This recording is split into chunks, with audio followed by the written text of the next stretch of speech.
42장 13절에 여호와께서 용사같이 나가시며, 자, 주께서 용사같이 나가시며, 자, 전사같이 질투하사 분발하여 외치시고 참으로 크게 부르짖으시며 자신의 원수들을 쳐서 이기시리로다 했습니다.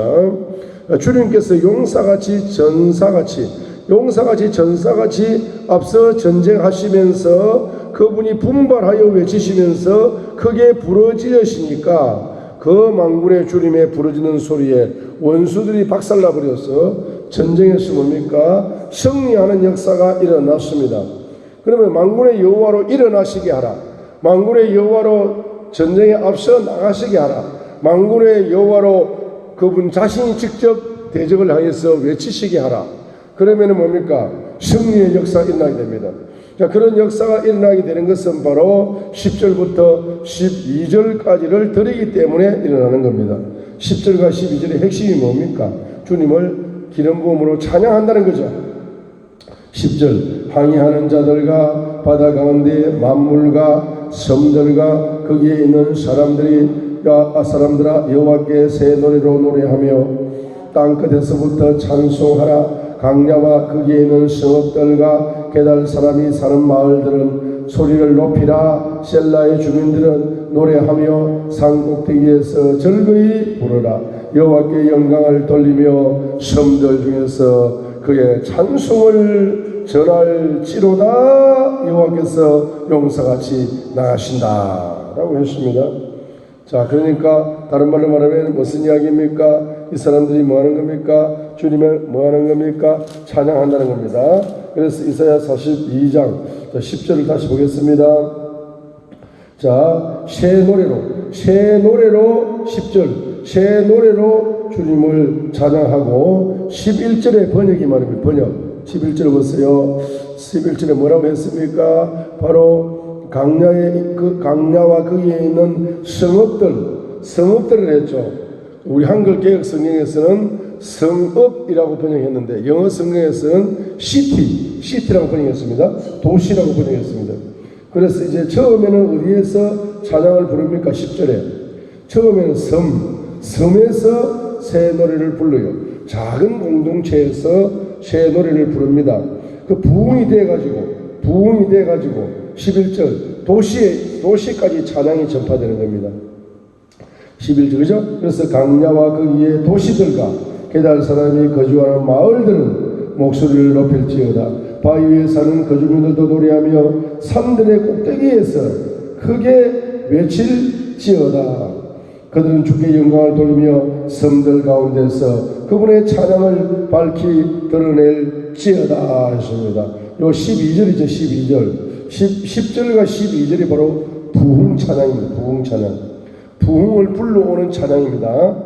바로 이사야 42장 10절과 12절이 바로 부흥을 불러오는 작은 공동체, 섬마을이 제일 작은 공동체를 이야기합니다. 제일 작은 공동체, 교회를 개척해가지고 목사님하고 사모님하고 예배를 드립니다. 그죠? 성도가 없어가지고 작은 공동체입니다. 거기서부터 뭡니까? 찬양에 불이 붙는 거야. 거기서부터 새 노래가 터져 나오는 겁니다. 그렇게 되면은 그 개척교회 11절 그 교회 목사님 살고 있는 도시에까지 찬양의 불이 붙어서 부흥의 불이 붙어서 갑니다. 왜냐하게 되면은 13절에 부흥의 주인이 누굽니까? 부흥을 주시는 주인이 누굽니까? 주님이시다. 13절이 부흥이 일어난다. 부흥이. 원수가 박살나야 부흥이 일어나는 겁니다. 원수 때문에 부흥이 안 되는 거라. 대적과 원수가 나에게서 떠나야 되고 내 가정에서 떠나야 되고 내 교회에서 떠나야 되고 그죠? 내 경제 현장에서 떠나야 물질도 열려. 내 가정에서 떠나야 가정에 평화가 옵니다. 내 교회에서 떠나야 교회가 부흥이 옵니다. 그렇죠? 내 속에서 떠나야 뭡니까? 부흥이 내 속에서 찬양을 통한 부흥의 역사를 일으켜 주시는 바로 부흥의 주역은 13절이다. 주님이다. 하는 것을 보여주고 있습니다. 자, 그래서 이사야 42장 10절로 13절을 여러분들은 깊이 생각하시면서 주님으로 부흥되게 하라. 내가 부흥시키는 것이 아니라 주님이 부흥시키도록 만들어야 됩니다. 자, 그래서 이제 우리가 시편 148편 14절로 보겠습니다. 자, 우리 시편 145편 2절에서는 내가 날마다 주를 찬송해야 됩니다. 날마다 주를 찬송하면서 그 찬송이 어디까지? 영원까지. 자, 시편 145편 2절 보세요. 내가 날마다 주를 찬양하고 영원히 주의 이름을 찬양하리이다 했습니다. 내가 날마다 주를 찬양한다. 날마다 주를 찬양하면은 뭐가 열립니까? 주님의 이름의 계시가 열려서 그 열려진 이름의 계시를 뭡니까? 그분의 이름을 영원토록 뭐 하는 겁니까? 찬양하는 겁니다. 지금부터 영원까지, 현재부터 영원한 미래까지 주님을 뭐 하는 거죠? 145편 2절에 찬양하는 찬양의 전사가 되는 겁니다. 여러분의 시간을 왜 주셨습니까? 시간을 주신 첫 번째 목적이 뭐죠? 자, 보세요. 창세기 1장에 태초에 하나님이 천지를 창조해가지고 여러분에게 태초라는 시간을 주셨습니다. 그럼 태초라는 시간을 여러분에게 선물로 주셨어요. 여러분의 일생의 시간을 선물로 주셨습니다. 시간을 선물로 주신 첫 번째 목적은 그 시간 속에서 뭘 하라는 겁니까? 시편 145편 2절을 하라는 거예요. 시편 145편 2절을 하는데 1번 시간을 투자하라는 겁니다. 할렐루야. 그래서 그렇게 하면은 시편 148편 14절 갤론입니다. 시편 148편 14절입니다. 시편 148편 14절입니다. 자, 그래서 이제 찬양이 높아지잖아. 찬양의 수준이 높아집니다. 찬양의 수준이 높아져가지고 이 사람이 땅에서 찬양하는지, 내가 땅에서 찬양하는지, 천국에서 찬양하는지 내 자신도 모를 정도로 뭡니까? 찬양의 수준이 하늘의 수준으로 높아져 있는 거라. 그게 시편 148편 1절이잖아요. 어디에서 찬양을 합니까? 아니, 땅에서 찬양을 해야지. 근데 하늘에서 찬양을 하네. 시편 148편 1절에. 그래서 너희는 주를 찬양하라. 너희는 하늘들에서부터, 여기 이제 높은 데서라고 번역했는데 높은 곳이 아니고 하늘들입니다. 하늘들에서부터 주를 찬양하고 높은 곳들에서 그분을 찬양할지어다 했으니까 한글 개역 성경에서는 자, 할렐루야로 시작됩니다. 그런데 이제 첫 번째는 하늘에서 주를 찬양하고, 두 번째는, 첫 번째는 하늘이 아니죠. 하늘이 아니고 하늘들입니다. 하늘들에서 주님을 찬양하고, 두 번째는 높은 곳이 아니고 높은 곳들에서 주님을 뭐합니까? 찬양하라 했습니다. 그러면 하늘들에서 주님을 찬양하고, 두 번째는 높은 곳들에서부터 주님을 찬양한다는 것은 찬양의 수준이 높아졌다. 찬양의 건세가 높아진 거라. 찬양을 불렀다면 기적이 일어납니다. 찬양을 불렀다면 천사 군대가 동원돼가지고 영적 전쟁 승리가 일어납니다. 찬양을 불렀다면 그냥 게임이 끝나는 거야. 왜? 하늘들에서 찬양하고 높은 곳에서 찬양을 해버리기 때문에 이 찬양이 바로 상달되면서 바로 천사 군대가 파송돼가지고 바로 지상의 영적 전쟁을 승리로 마무리해버린다는 이야기죠. 그래서 14절에서 뭐라고 이야기합니까? 14절에서 뭐라고 이야기합니까? 그가 그의 백성이 뭘 높인다? 뿔을 높여줘서 자신의 모든 성도들의 찬양을 높이신다는 단어가 생략되어 있네 보니까. 그리고 또 뭡니까? 14절에 자신의 가까이 있는 백성 이스라엘 자손의 뭘 높인다? 찬양을 높이신다. 너희는 주를 찬양하라 했습니다. 그러죠? 그러니까 지금 시편 148편 14절에서 한글 개역 성경에 말입니다. 한 번 빠진 게 뭡니까? 성도들의 찬양을 높이신다가 빠져 있고, 두 번째는 찬양을 받으신다 했는데 아니고 두 번째가 다 역시 찬양을 높이신다거든.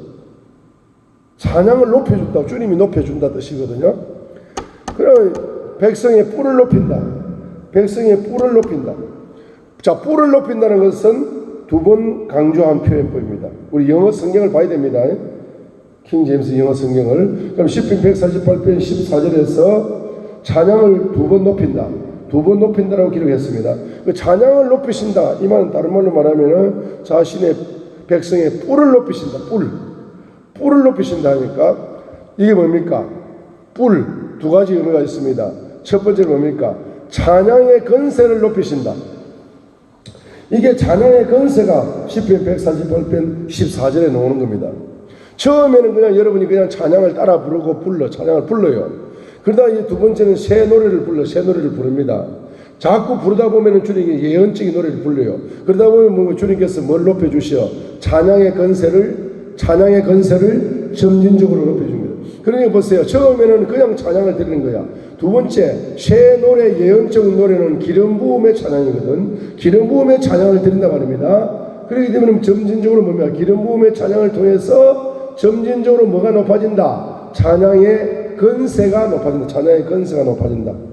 찬양의 건세가 높아진다는 것은 찬양으로 통치한다는 겁니다. 찬양의 건세가 높아진다는 것은 주님께 찬양을 올려드리기, 새로운 노래, 기름 부음의 노래, 예언적인 노래, 주님께 기름 부음의 찬양을 올려드리게 되면은 주님께서는 뭡니까? 그 찬양을 받으신다. 찬양을 받으시고 천군 천사 군대를 동원해가지고 만물을 통치하게 만들어 버리기 때문에 찬양의 건세로 결론적으로는 통치하게 되는 거다. 이 말입니다. 그러면 찬양의 건세로 통치한다 말은 다른 말로 말하면 뭡니까? 여러분의 7차원 건세가 높아진다는 겁니다. 찬양의 건세가 높아져서 기름 부음으로 찬양하고 새 노래로 찬양하고 예언적인 찬양을 하게 되면 여러분들의 신권이 높아집니다. 신권 경제도 높아져요. 왕권이 높아집니다. 왕권 경제도 높아져요. 영권이 높아집니다. 영권 경제도 높아져요. 인권이 높아집니다. 인권 경제가 높아져요. 물권이 높아집니다. 물권 경제가 높아져요. 기도의 건세가 높아집니다. 기도의 건세 경제가, 응답 경제가 높아집니다. 그 다음에 또 언어의 건세가 높아져요. 언어의 건세, 말하는 대로 창조, 경제가 창조됩니다. 언어의 건세가 높아지는 거요. 그 7차원 건세가 뭡니까? 높아진다는 걸 의미하거든. 그렇기 때문에 시편 148편 14절이 말입니다. 찬양의 건세라는 단어가 나오는 거예요. 찬양의 건세. 찬양의 건세, 찬양의 건세, 찬양의 건세로 찬양하면은 기적이 난다. 홍해가 갈라진다. 사자의 이빨을 막아버린다. 어떤 위험 속에서도 기적이 난다. 새로운 기적의 문이 열린다고. 새로운 인맥의 문이 열린다고. 새로운 만남의 축복이 열린다 이 말입니다. 그래서 14절 뭘 높여라? 찬양을 높여라. 찬양을 높여라. 찬양을 높이고 싶다고 높아집니까? 주님이 높여주셔야 되거든. 그러니까 이런 표현을 쓰는 거예요. 이런 표현을. 자, 제가 읽어보겠습니다. 그분께서 또한 자신의 백성의 뿔, 곧 자신의 모든 성도들의 찬양을 주님이 높여주신다는 겁니다. 또 설명합니다. 자신에게 가까이 있는 백성 이스라엘 자손의 찬양을 높이시는도다. 너희는 주를 찬양하라. 그렇기 때문에 너희는 주를 찬양하라. 너희는 주를 찬양하라 속에서는 두 가지 의미가 있습니다. 첫 번째 찬양하라. 일반적인 찬양을 하라는 이야기입니다. 두 번째는 뭡니까? 기름 부음의 찬양을 하라. 이 두 가지의 의미가 포함되어 있는 거죠. 그렇게 찬양을 하게 되면은 뿔을 14절 그분께서 자신의 백성의 뿔을 높여주신다. 뿔을 높여주신다는 뭡니까? 두 가지로 설명을 하고 있는 겁니다. 곧 첫 번째는 자신의 모든 성도들의 찬양을 높여주신다. 그 다음에 두 번째로 자신에게 가까이 있는 백성, 자신에게 가까이 있는 백성이 성도라는 뜻입니다. 자신의 가까이 있는 백성 이스라엘 자손의 찬양을 뭡니까? 높이시는도다. 너희는 주를 찬양하라고 말씀하고 있습니다. 자, 그래서 시편 148편 2절에 찬양 군대가 천사 군대입니다. 천사 군대. 이 천사 시편 148편 2절입니다. 이 시편 148편 2절이에요. 이 천사, 천군 천사 군대가 시편 148편 2절이죠. 이 군대가 찬양을 해야 안 해요? 날마다 영원토록 찬양을 합니다. 그럼 찬양을 하고 있는데 첫 번째로 일반적인 찬양을 부르면서 뭡니까? 새 노래를 부르는 겁니다. 날마다 찬양이 새로워진다고. 모든 정군천사가 찬양을 부르는 군대인데 이 군대의 노래가 매일 새로운 노래로 주님을 뭡니까? 정군천사들이 찬양을 드리고 있다는 뜻입니다. 그죠? 있습니다. 그 다음에 뭡니까? 4절에 있는 것처럼 하늘들, 3절 해와 달과 별들, 또 하늘들의 하늘들, 4절에 하늘들의 하늘들, 또 하늘에 있는 물들. 요 3절과 4절, 3절 해와 달이 찬양하고 별들이 찬양하고 4절에 하늘의 하늘들이 찬양하고 하늘에 있는 물들도 찬양을 하고 있습니다. 3절, 4절. 그런데 일반적인 찬양을 부르면서 이 역시 기름 부음의 찬양을 부르고 있는 겁니다. 기름 부음의 찬양을 부르고 있어요. 그 다음에 보시게 되면은 7절부터 10절까지의 만물들이 찬양을 하고 있는데 그 만물들이 말입니다. 어제 이런 일반적인 찬양을 불렀습니다. 근데 오늘은 또 새 노래를 찬양하고 있습니다. 자, 그래서 여러분이 말입니다. 여러분이 녹음기를 가지고 그런 녹음기를 하나 발명하는 좀 선물을 받으면 좋겠네. 그죠? 어떤 녹음기 중에서 어떤 녹음기가 좋아요?